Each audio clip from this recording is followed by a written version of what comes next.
हम सिर्फ जोर बना रहे हैं हमारी कृष्ण जन्मभूमि को मुक्त किया जाए। उसकी मुक्ति का जोर है, मुक्त करा के रहेंगे, इसी को लोग कार्य कर रहे हैं। हम तो प्रभु के आदेश पे चलते, प्रभु के तरह से कार्य कर रहे हैं। मैं तो कहता हूँ कि अदालतें जो है माननीय उच्च न्यायालय और माननीय सर्वोच्च न्यायालय उसकी जांच करा ले, जो साइंटिफिक इन्वेस्टिगेशन करवा ले, और उससे क्या होगा, दूध का दूध पानी का पानी हो जाएगा। कि 6 दिसंबर को आने वाले 6 दिसंबर 2026 को हम मथुरा में उस स्थान पे जाके अब कार सेवा करेंगे जहां हमारे आराध्य भगवान श्री कृष्ण ने जन्म लिया है। आज हम चित्रगुप्त पीठ पर मौजूद हैं और हमारे साथ महाराज जी सच्चिदानंद जी मौजूद हैं। महाराज जी, ये जो पत्थर हम लेकर आए हैं राजस्थान के भरतपुर से, इसके ही राम मंदिर का जो निर्माण भी इसी पत्थर से हुआ था।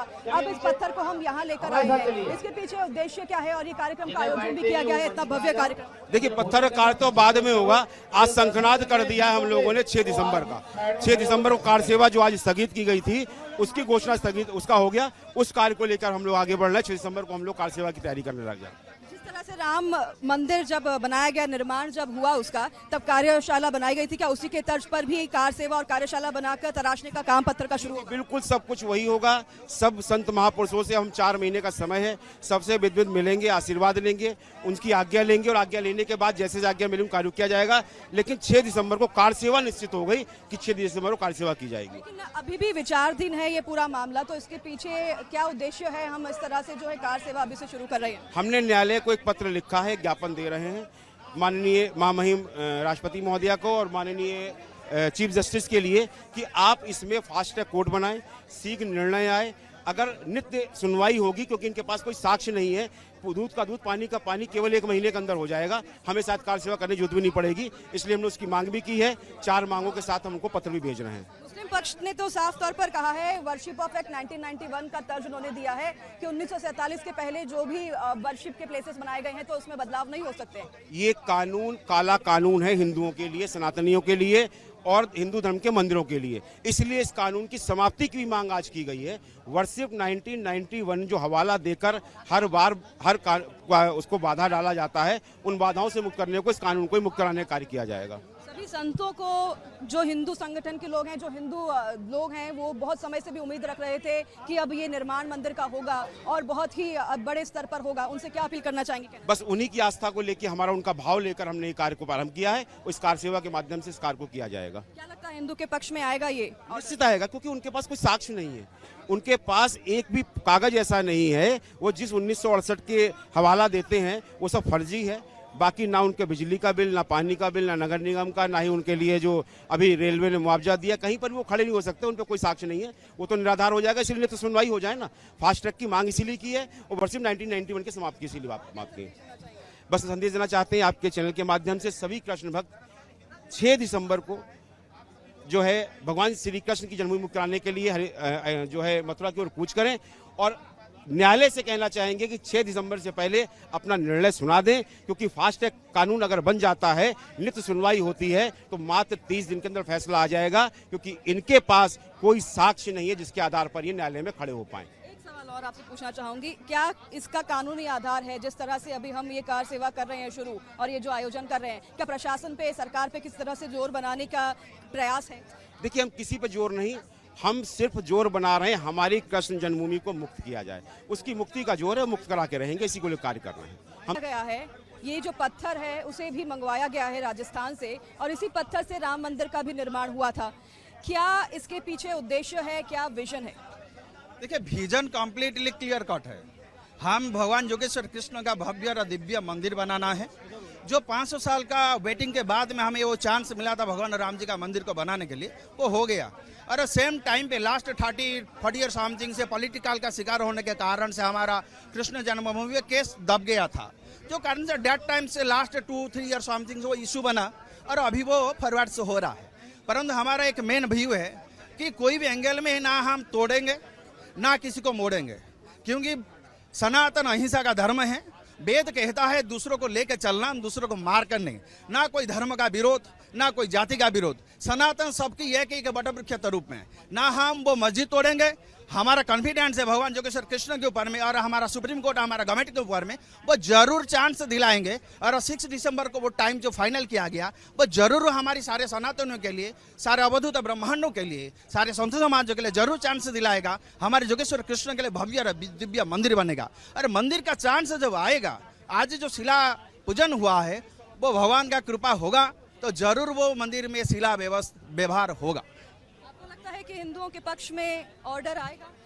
ये बहुत कॉम्प्लिकेटेड, परंतु डेट टाइम्स जो स्टेट में और सेंटर में बीजेपी का गवर्नमेंट और हिंदू का गवर्नमेंट चल रहा है, इसके भरोसे में थोड़ा बहुत है कि ये हमारी सपाट नहीं, हमारी आस्था के ऊपर में सपाट में, हमारी संस्कृति की सपाट में ये जरूर देगा कि और भरोसा है और जरूर न्याय देंगे और हमारे योगेश्वर कृष्ण का स्थान और भव्य दिव्य मंदिर बनेगा। इसी कार्य के लिए हमारा वृंदावन नहीं, समस्त भारत का धर्म रक्षा संघ की ओर से और हमारे राष्ट्रीय अध्यक्ष की ओर से, समस्त संतों की ओर से संपूर्ण प्रयास है और कम्प्लीटली कन्विंसिंग और कॉम्प्लिकेटेड नहीं है हम, और हमें यूनिवर्स को उसके साथ सारे ह्यूमैनिटी को कन्विंसिंग करने के लिए तैयार है। आप श्रेय मंदिर के निर्माण का, जो राम मंदिर का निर्माण हुआ है, उसका श्रेय सरकार को दे रहे हैं?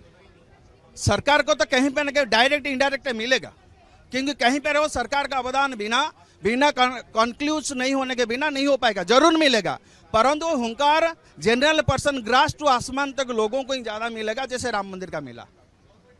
मुस्लिम पक्ष की तरफ से लगातार कहा जा रहा है प्लेस ऑफ वर्शिप एक्ट 1991 के तहत कि 1947 से पहले ये मस्जिद वहां पर बना हुआ था, तब से वो स्थित है, तो उसको एक्ट के तहत नहीं हटाया जा सकता। उस पर क्या कहेंगे? देखिए, बहुत सारे कानून ऐसे बना है जो बनता है और चेंज होता है, क्योंकि कानून तभी बनता है जो समाज के डेवलपमेंट के लिए, सामाजिक स्तर का ग्रोथ करने के लिए, सोशली इंक्रीमेंटिंग्स एंड इन्वॉल्वमेंट्स कहा गया। तो इसी के कारण से कानून हमारे लिए एक प्रेशर थोपने के लिए वो कानून बना गया था, और हम जब उसको हजम नहीं कर पा रही है, डाइजेशन नहीं कर पाए, हम ही उसको उठाएंगे। हमारे पास क्या तथ्य है चैलेंज करने के? हमारे पास बहुत तथ्य हैं। योगेश्वर भगवान श्री कृष्ण का जन्म स्थान है। यहाँ पे एक बार औरंगजेब ने नहीं तोड़ा, इससे पहले 12-13 बार ही तोड़ा गया था, और उससे पहले हमारी राजा महाराजा के द्वारा बना गया था। वो अलगरिम में ही लिखा गया और किताब में लिखा गया, प्रूफ है, बहुत सारे प्रूफ है। क्या संदेश देना चाहेंगे? हम संदेश देना चाहते हैं मुस्लिम धर्मगुरुओं को, हमारे इस्लाम स्कॉलर्स को, कि आप इजीली और सहमत के साथ हमारे जन्मभूमि कृष्ण जन्मभूमि को छोड़ दीजिए, और उसके बदले आप कहीं पर भी जमीन लेकर अच्छा सा भव्य दिव्य मंदिर बना ले। इसलिए हम सबका सहमत है और हम साहाय्य करेंगे, और नहीं होगा तो हम सब फिर कार सेवा करके एक हाथ में बाला और एक हाथ में भाला पकड़ने जैसा परशुराम बनने का व्यवस्था होगा। बट हमारा भरोसा है उस स्तर तक हमारा बात नहीं जाए, और कन्विंसिंग में एवरी ह्यूमैनिटी कन्विंसिंग हो जाता है, प्रेम और भरोसा के साथ वो जरूर हो जाएगा। चित्रगुप्त पीठ पर आज सभी संत पहुंचे हैं और आज उन्हीं से बात करेंगे, ज्यादा कुछ कहे बिना। पत्थर राजस्थान के भरतपुर से यहाँ पहुंच चुका है। ये वही पत्थर है जिससे कि राम मंदिर का भी निर्माण हुआ था। क्या उद्देश्य है, क्या विजन है इस पत्थर को यहाँ लाने का?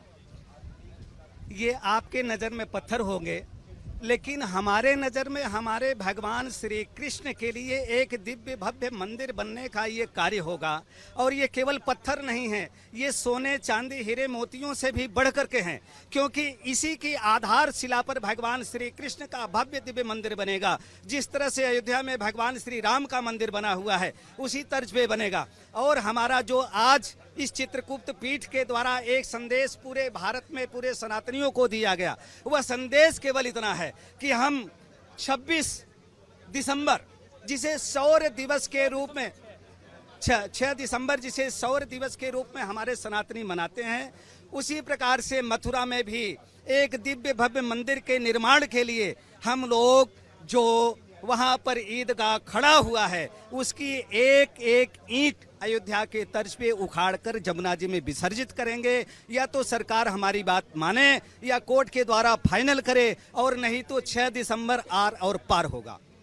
महाराज जी, अभी भी ये पूरा मामला विचाराधीन है कोर्ट में, और उसके ही बीच अगर हम इस तरह के आयोजन और कार्यक्रम कर रहे हैं तो इसके पीछे क्या कोई स्पेशल मैसेज देना चाह रहे हैं? देखिए, मैं अध्यात्म गुरु महामंडलेश्वर स्वामी कृष्णानंद आपके चैनल के माध्यम से बताना चाहता हूं कि आज जो चित्रगुप्त पीठ में 6 दिसंबर की कार सेवा की घोषणा की गई है, ये इसलिए की गई है, ये सभी को मालूम है कि मामला न्यायालय में चल रहा है।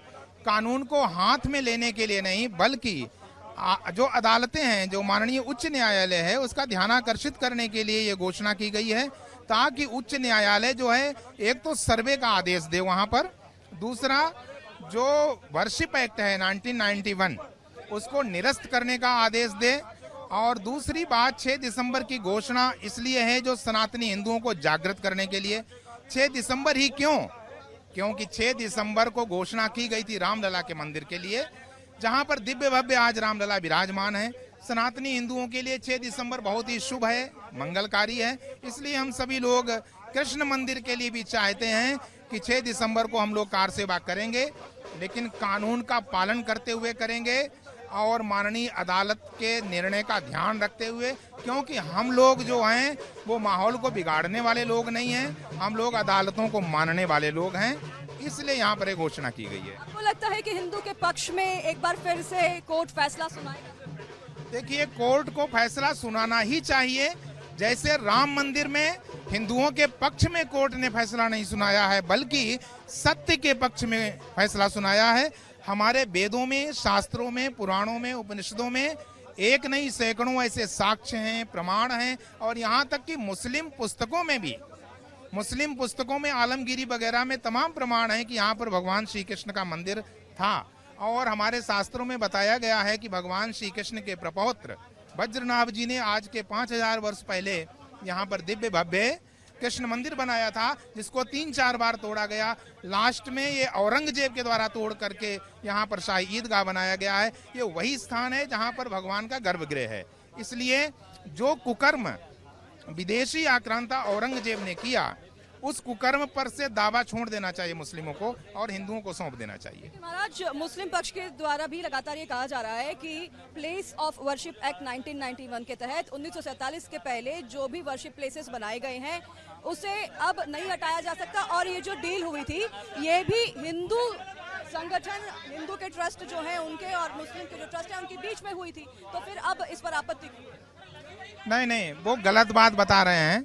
ये जो प्लेसेस ऑफ वर्शिप एक्ट 1991 है, ये जानबूझ करके तत्कालीन कांग्रेस सरकार के द्वारा हिंदुओं के विरोध में लाया गया। ये वर्शिप एक्ट सन 50 में क्यों नहीं लाया गया? जिस समय प्रथम सरकार जवाहरलाल नेहरू की बनी उस समय क्यों नहीं लाई?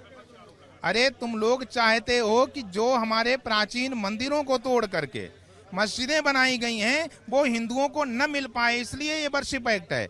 मैं तो कहता हूं कि अदालतें जो हैं, माननीय उच्च न्यायालय और माननीय सर्वोच्च न्यायालय, उसकी जांच करा ले, जो साइंटिफिक इन्वेस्टिगेशन करवा ले, और उससे क्या होगा, दूध का दूध पानी का पानी हो जाएगा। जैसे अभी वहाँ काशी के ज्ञानवापी में जैसे साक्ष्य पाए गए, वैसे यहाँ कृष्ण मंदिर के भी साक्ष्य पाए जाएंगे।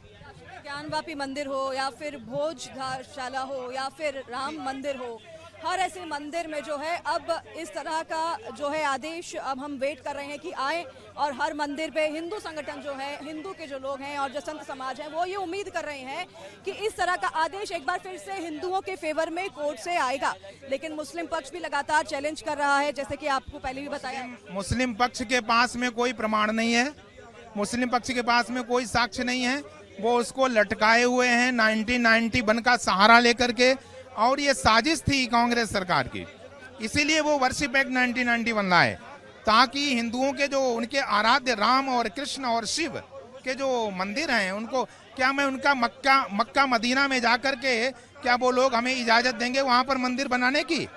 अगर वो इजाजत नहीं देंगे तो हमारे जो आराध्य हैं, जैसे उनके लिए काबा, मक्का और मदीना है, वैसे ही हमारे लिए काशी की ज्ञानवापी, मथुरा का कृष्ण जन्मभूमि और अयोध्या का राम मंदिर है।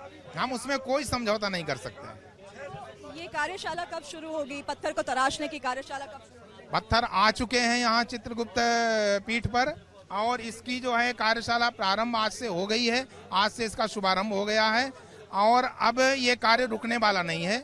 ये तब तक चलेगा जब तक के मंदिर की घोषणा नहीं हो जाती है और मंदिर बनना प्रारंभ नहीं हो जाता है। संदेश यही है कि कृष्ण लला हम आएंगे, मंदिर वहीं बनाएंगे। मैं श्रीधाम वृंदावन से धर्म रक्षा संघ की ओर से हजारों की संख्या में साधु संतों, धर्माचार्यों, धर्म योद्धाओं को लेकर आज यहाँ इस पवित्र मंच पर आया हूँ। और इस पवित्र मंच पर आज कार सेवा का जो शंखनाद हुआ है, उसके बाद ये निर्णय ले लिया गया है कि 6 दिसंबर को आने वाले 6 दिसंबर 2026 को हम मथुरा में उस स्थान पे जाके अब कार सेवा करेंगे जहां हमारे आराध्य भगवान श्री कृष्ण ने जन्म लिया है। उस स्थान पर अवैध रूप से एक ऐसा कलंक के रूप में ढांचा खड़ा हुआ है मस्जिद और ईदगाह के रूप में, वो ढांचा अगर 6 दिसंबर तक सरकार नहीं हटा लेती है या मुस्लिम समाज नहीं हटा लेता है या फिर कोर्ट डे टू डे सुनवाई करके कोई निर्णय नहीं कर लेता है, तो आप ये निश्चित मानिए कि इस समय कार्यकर्ताओं में, हमारे धर्म योद्धाओं में इतना जोश है, इतना रोष है कि वो हो सकता है कि जो बाबरी ढांचे का हाल हुआ 6 दिसंबर 1992 का, वो हाल इस ढांचे का भी हो सकता है। इसलिए मैं सरकार से निवेदन करता हूं कि कोर्ट से डे टू डे सुनवाई कराएं और 6 दिसंबर से पहले इसके विषय में कोई निर्णय करा लें। नहीं तो हमने हाथ तो बहुत जोड़ दिए, अब हम हाथ नहीं जोड़ेंगे, अब हम हाथ तोड़ेंगे। उस नीति पे हम चलने वाले हैं आगे। आप कोर्ट को सीधा चैलेंज कर रहे हैं? कोर्ट को हम चैलेंज नहीं कर रहे, हम कोर्ट को सलाह दे रहे हैं कि पहले भी कोर्ट की गलती रही कि बहुत लंबे समय तक कोर्ट ने राम मंदिर का मामला लटकाए रखा। वही गलती अब कोर्ट जन्मभूमि के मामले में, कृष्ण जन्मभूमि के मामले में कर रहा है। तो ये कोई चैलेंज नहीं है, ये कोर्ट को सलाह है कि डे टू डे सुनवाई करें। सारे साक्ष्य हमारे पक्ष में है, मुस्लिमों का तो उसमें कुछ है ही नहीं। वहाँ का टैक्स भी हम ही लोग देते हैं, वहाँ उस जमीन का मालिकाना हक सारा हमारा जन्मभूमि का है। तो मुस्लिमों के उस ढांचे का मतलब क्या है? हमारे स्थान पे उस ढांचे को होना ही नहीं चाहिए, उनको हटा लेना चाहिए। हम किसी को चेतावनी और वो धमकी नहीं दे रहे, मगर अब जो कुछ भी होगा वो सब आप 6 दिसंबर को देखेंगे, क्योंकि हमारे पास इतने धर्म योद्धा सनातनी इस समय गुस्से में हैं कि अब और ज़्यादा हम इंतजार करने की स्थिति में नहीं है। जो पत्थर मंगाया गया है राजस्थान के भरतपुर से, ये वही पत्थर है जिससे कि राम मंदिर का भी निर्माण हुआ। तो क्या पत्थर मंगाने के पीछे क्या उद्देश्य है? पत्थर मंगा के क्या अब उसके तराशने का काम भी जल्दी शुरू किया जाएगा? बिल्कुल, 2-3 दिन के अंदर हमारे कारीगर आने वाले हैं और पत्थर तराशने का काम चालू हो जाएगा। और पत्थर इसलिए जो वही रखा है कि हम राम मंदिर की तर्ज पर ही लगभग उसी प्रकार से मथुरा का श्री कृष्ण जन्मभूमि का मंदिर बनाना चाहते हैं। और ये कोई सामान्य पत्थर नहीं है, ये बहुत पवित्र पत्थर हैं। और इन पत्थरों का हम धर्म रक्षा संघ की ओर से घर घर जाकर शिला पूजन भी करेंगे।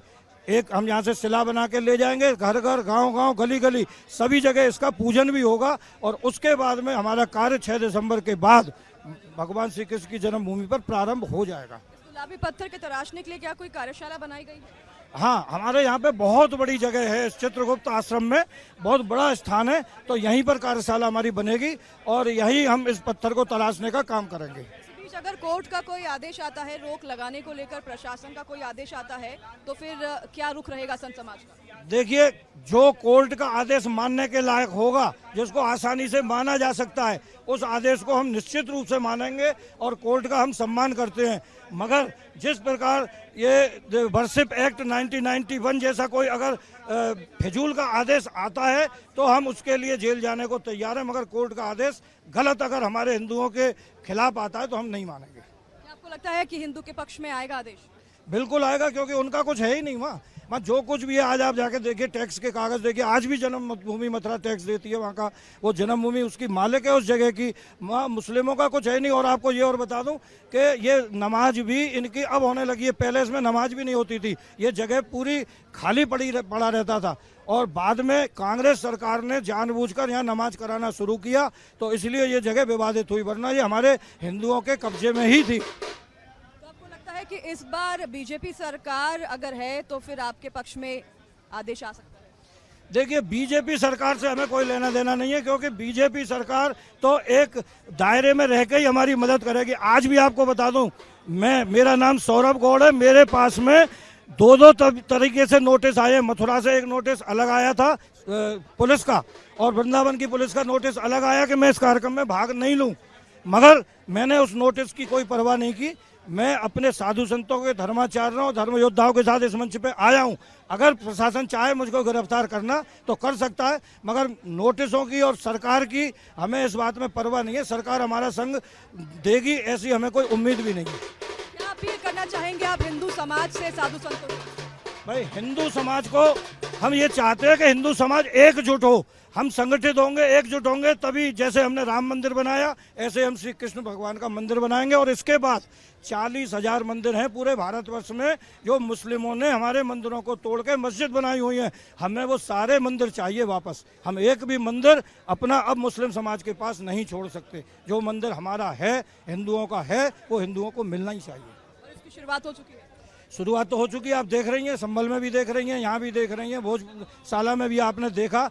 और अब हिंदू समाज जागने लगा है। अब तक हिंदू समाज को गुमराह किया जा रहा था, मगर अब हिंदू समाज को समझ आ गया कि हमारे मंदिरों को तोड़ के, हमारे पुरखों की हत्या करके और वो वहाँ पर उसके ऊपर मस्जिदें बनाई गई हैं, तो अब हम उन मस्जिदों की जगह अपने मंदिर दोबारा बनाएंगे और अपने तरीके से अब हम आगे के अपने कार्यक्रम चलाएंगे। ये जो पत्थर महाराज जी मंगाए गए हैं राजस्थान के भरतपुर से, ये गुलाबी पत्थर, और ये वही पत्थर है जिससे कि राम मंदिर का भी निर्माण हुआ। अब उस पत्थर को हम यहाँ भी लेकर आए हैं, हालांकि अभी पुलिस ने उसे अपने कब्जे में ले लिया है। उस पत्थर के तराशने का काम अब यहाँ भी शुरू होगा। उद्देश्य क्या है इसके पीछे, क्योंकि कोर्ट में मामला तो अब भी विचाराधीन है, लेकिन हम पत्थर का कार्य जो है अभी से शुरू कर रहे हैं तलाशने का। कोर्ट में तो राम मंदिर का भी मामला विचाराधीन था, लेकिन हम लोग 20 वर्षों से वहाँ पर शिलाएं एकत्रित कर रहे थे। राम शिलाओं का पूजन करके लाखों की संख्या में शिलाएं एकत्रित हुई। दूसरे क्रम में ये जो पत्थर आप बता रही हैं ये शिलाएं हैं, और राम मंदिर के लिए जिस तरह शिलाएं ला करके 20 वर्षों तक लगातार वहाँ पर कार्यशाला में उनको तैयार किया गया, उनका पहले नक्शा तैयार किया गया, इसी तरह यहाँ पर कृष्ण मंदिर बनाने में बहुत समय लगेगा। बहुत विशाल दिव्य और भव्य मंदिर के लिए उस तैयारी के लिए शिलाओं को पहले लाना ही होगा, चाहे वो पुलिस अपने कब्जे में ले, न्यायालय अपने कब्जे में ले। हम पुलिस और न्यायालय के अनुकूल वातावरण में ही इस मंदिर का निर्माण करने जा रहे हैं। आज जिस तरह से 9 तारीख को हमने एक तरह से शिलान्यास का ही कार सेवा के रूप में घोषणा किया था, लेकिन हमारे योगी जी और हमारे 13 अखाड़ों के जितने भी पदाधिकारी हैं, जितने भी आचार्य हैं, महामंडलेश्वर हैं, जितने भी महंत हैं, जितने भी संत हैं, सनातनी हैं, जितने भी कथाकार, कथा व्यास हैं, ब्रजवासी हैं, सब संपूर्ण भारतवर्ष में आज इस बात का संदेश था और सब तैयार थे। तथापि आज कांवड़ यात्रा चल रही है, वो भी हमारे और भूत पावन भोलेनाथ का बहुत बड़ा विशाल भारतीय स्तर पर, राष्ट्रीय स्तर पर, विश्व स्तर पर जो पूजा का कार्य चल रहा है, उसमें सभी सनातनी, सभी हमारे महंत लोग, संत लोग लगे हुए हैं। इसीलिए हमने इसको केवल आज प्रतीकात्मक रूप में, आप ये ना समझे कुछ हुआ नहीं है, आज बिगुल फूंका गया है, आज यहाँ से घोषणा की गई है। और जब संतों ने जो बिगुल फूंका है, जो घोषणा की है, हमारे भगवान श्री कृष्ण ने वृंदावन से जो संदेश दिया, जो सारे विश्व ने आज उसको आत्मसात किया, तो इस ब्रिज की माटी में पले हुए हमारे भगवान श्री कृष्ण के संदेश की तरह आप लोग इस संदेश को लीजिए। ये सारे विश्व को जगाने के लिए आज हमने क्या प्रतीकात्मक कार्य किया है। आज हम न्यायालय को जगाना चाहते हैं। न्यायालय जागृत रहेगा, यदि सक्रिय अवस्था में आएगा, शीघ्र निर्णय होगा। आज हम शासन प्रशासन को जगाने के लिए यहाँ पर एकत्रित हुए हैं, और हमने जो संकल्प लिया है वो शासन प्रशासन को जगाने के लिए लिया है। आज सभी सनातनियों को एकत्रित होने के लिए, जगाने के लिए संकल्प लिया है। आज जो बिगुल फूंका गया है, और वह 6 दिसंबर को जो हमने समय दिया है, उस 6 दिसंबर से पहले हम चाहते हैं कि न्यायालय भी सक्रिय हो, शासन प्रशासन भी सक्रिय हो, क्योंकि ये अकारण का विवाद है। यह जो ईदगाह बनाई गई है, ये सर्वथा अवैध है। नगर पालिका का एक कागज इनके पास नहीं है, और नगर निगम का नहीं है, और ना इनके पास विद्युत विभाग का है, ना ही सीवर का, जल का कोई कनेक्शन का कागज इनके पास है। बिल्कुल निराधार लड़ाई लड़ रहे हैं ये, इनको मान लेना चाहिए। यदि सहृदयता की भावना रखना चाहते हैं, हम इनको जमीन देने, 9 एकड़ जमीन देने तैयार हैं, उसको ये स्वीकार करें और इस मस्जिद को, इस ईदगाह को, इस कलंक को या तो अपने आप हटाएं, अन्यथा हम लोग हटाने को बाध्य होंगे। उम्मीद है कि हिंदुओं के पक्ष में आदेश आएगा। 100% आएगा, क्योंकि यहाँ पर ये 1450 वर्ष पहले मोहम्मद साहब आए थे, उन्होंने मुस्लिम धर्म की स्थापना की थी। हमारा जो सनातन धर्म है, ये तो जब से सृष्टि प्रारंभ हुई है तब से सनातनी और सनातन यहाँ पर अपनी आराधना, अपनी उपासना करते हुए चले आए हैं। इन्होंने आकर के कितने मंदिरों को ध्वस्त किया है, जिनकी कोई संख्या नहीं है। 30,000 से अधिक मंदिर हम लोगों ने गिनवाए थे जब सर्वे किया था। इतने मंदिरों को इन्होंने तोड़ा। आज भी मंदिरों को, मूर्तियों को, ये मूर्ति भंजक, ये विधर्मी, ये जेहादी, तरह तरह की कैसी हमारे धर्म को बिगाड़ने के लिए हमारी जो आस्तिकता है ये कभी उसमें जूस में थूक देते हैं, कभी बाल बनाते समय थूक देते हैं। इस तरह से थूक जिहाद और पता नहीं क्या क्या ये गंदी हरकतें कर रहे हैं। हमारी गंगा यमुना जहाँ से प्रवाहित होती हैं उनको उद्गम स्थलों में पहुँच गए हैं, वहाँ अंडों को और मांस के टुकड़ों को काट काट करके वहाँ फेंक रहे हैं। तो जिस तरह से ये चुनौती दे रहे हैं आज 2 करोड़ से 40 करोड़ होकर के, ये भी हमारे लिए बहुत बड़ी चुनौती है। आज हम सनातनियों को जगा रहे हैं, आज हम हमारे जितने भी आस्थावान हैं उनसे आह्वान कर रहे हैं ये समय है एकत्रित हो जाओ, अन्यथा हमारी क्या स्थिति होनी है। जैसे एक तालाब सूखता है तो उसके आसपास रहने वाले पक्षी दूर चले जाते हैं, उनके पास साधन है उड़ने के, दूर जाने के, लेकिन जो निरीह मछलियां उसमें रह रही हैं वो कहाँ जाएं। तो रहीम जी ने कहा है कि सर सूखे पंछी उड़े औरन सरन समाए, लेकिन दीन मीन बिन पंख के कहो रहीम कहाँ जाए। आज केवल हिंदुओं को हिंद महासागर में डूबने के अलावा आज कोई स्थान नहीं है। ये सारे 1400 वर्ष पहले आए जिहादी, इनके 58 देश हैं, 100 से ज़्यादा, और ये ईसाइयों के देश हैं जिनका 2000 से ज़्यादा इतिहास नहीं है। लेकिन हमारे हिंदुओं का जो जहाँ से सूर्योदय होता है, जहाँ सूर्य अस्त होता है, वहाँ तक हम सनातनियों का साम्राज्य रहता था। आज हम पे हमारा एक हिंदू राष्ट्र के नाम पर एक टुकड़ा नहीं है। एक नेपाल है, देख रहे हो वहाँ, और हमारे विदर्भी वहाँ कितना उत्पात मचा रहे हैं, कैसा अत्याचार कर रहे हैं। जहाँ 2-2% हमारे हिंदू रह गए हैं, चाहे वो बांग्लादेश हो, पाकिस्तान हो, वहाँ पर कैसा कुचला जा रहा है हम सनातनियों को। ये जगने का समय है। यदि भगवान श्री कृष्ण के इस नाम पर, इस मंदिर के नाम पर आज सनातनी नहीं जगे तो निश्चित रूप से हमको हिंद महासागर में डूबने के अलावा ये दिन दूने रात चौगने बढ़ते जा रहे हैं और हमारा अस्तित्व मिटाने पर तुले हुए हैं। आज जगने की आवश्यकता है, हम जगेंगे, न्यायालय को जगाएंगे, शासन प्रशासन को जगाएंगे और उस ईदगाह रूपी कलंकों को हटाएंगे और वहाँ पर भव्य और दिव्य बालकृष्ण लाल के मंदिर को हम बनाएंगे और उससे उनको विराजमान करके उनका आराधन करेंगे।